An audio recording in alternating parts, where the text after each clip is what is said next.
c'est Nathalie. Tu le sais, j'aime le thé bio et les tartines au beurre. Aujourd'hui, j'ai envie d'aborder un sujet un tout petit peu différent d'habitude. J'aimerais te parler tout simplement de l'écoute et du management. Alors dans la vie, je suis coach mental, j'accompagne les femmes qui sont aux souffrances au travail à se reconstruire et à retrouver leur énergie pour être sereines au travail. Je fais parfois des séminaires sur le sujet du stress, notamment le stress professionnel. Et à chaque fois, c'est systématique je dirais, on arrive à venir sur le point du manager. Ce qui arrive tout le temps, c'est que le manager, je pose la question, c'est qu'est-ce qu'on attend d'un manager? Et je vais pas dire à chaque fois parce que c'est pas tout à fait vrai, mais on va dire très très fréquemment, la première qualité d'un manager qu'on attend, c'est l'écoute. Alors, moi je veux le prendre de façon plus globale aujourd'hui, et je vais dire dans une relation, que ce soit voilà, dans un échange avec quelqu'un, je le transpose. C'est effectivement ce qu'on attend d'une relation, c'est d'être écouté. Donc moi, j'ai envie de te dire pourquoi c'est si important en fait d'être écouté. Qu'est-ce qui se cache un petit peu derrière tout ça?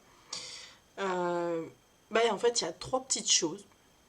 Trois petites choses tout simples, mais une fois qu'on les comprend, on sait pourquoi ça se passe de cette façon-là. La première chose, c'est écouter. C'est déjà de comprendre l'autre. Alors ça paraît très très très très bête, dit comme ça. C'est simplement que l'humain est extrêmement complexe. C'est pas un instinct animal, ça n'a rien à voir avec ça.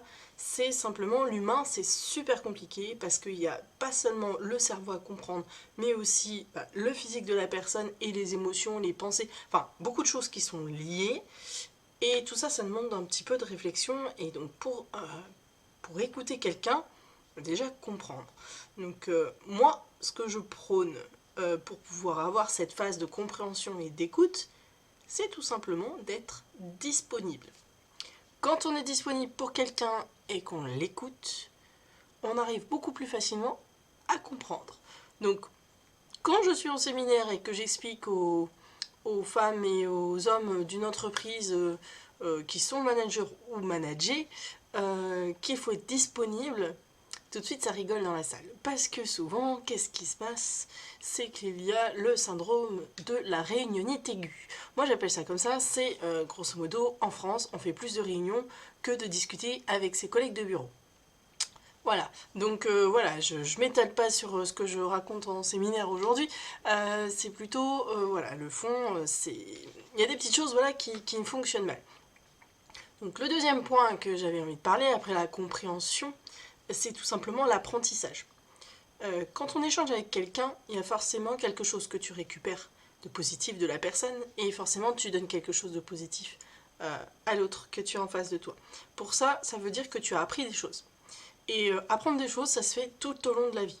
Donc une fois que tu comprends quelque chose que la personne te dit en face, donc dans la première phase, ensuite tu vas l'intégrer et tu vas te faire ta propre opinion, tu vas chercher d'autres renseignements, tu vas passer dans le mode apprentissage. Et pour progresser, toi, c'est extrêmement important.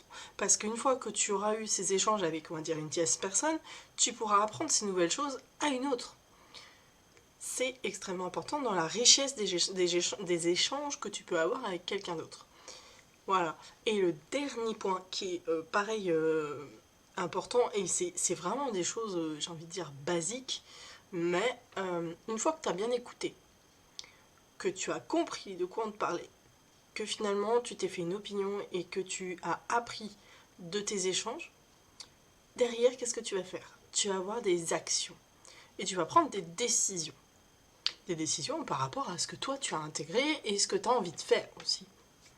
Et c'est le troisième point. Savoir mesurer avec sagesse un petit peu tout ton cheminement d'écoute et derrière de prendre les décisions en essayant voilà, de rester fidèle à ta philosophie à toi. Donc moi j'ai envie de te dire que si du départ quelqu'un tu l'écoutes mais qu'à moitié et que derrière la personne se rend compte qu'il n'y a rien qui se passe, bah c'est un peu frustrant non? Donc là, on est clairement dans une zone, une sphère professionnelle. C'est extrêmement important de comprendre que l'écoute, c'est le début dans le management. Euh, il y a quelqu'un que j'aime beaucoup là-dessus qui en parle 40 000 fois mieux que moi. Moi, je m'intéresse surtout au mental, mais c'est Gaël Châtelain. Donc, si tu as l'occasion, il fait des podcasts là-dessus. Il a un blog et il prône le management bienveillant. Moi, je te recommande d'aller le voir. C'est vraiment une source pour moi au niveau professionnel. Ça me permet de faire beaucoup de liens entre sa façon de décrire les choses et moi, ce que j'apprends côté neurosciences et côté mental. Je trouve ça juste génial. Bon, voilà. Tout ça pour te dire que pour pouvoir écouter quelqu'un, le guider et derrière peut-être prendre des décisions et pour pouvoir mieux accompagner quelqu'un, un collectif ou une personne, c'est extrêmement important d'avoir au final de la disponibilité. Donc à ton agenda, si c'est blindé, au moins tu n'as pas allez, on va dire 3 demi-journées dans ton agenda à la semaine où tu n'as pas de disponibilité, où tu as toujours un truc prévu, ou des réunions à droite à gauche, c'est vraiment pas bon. Voilà, c'est ce que j'ai envie de te dire aujourd'hui sur ce sujet. Si elle t'a donné quelque chose, qu'elle t'a appris quelque chose et que tu trouves ça très utile, n'hésite pas à la liker, me laisser un commentaire ou t'abonner à ma chaîne.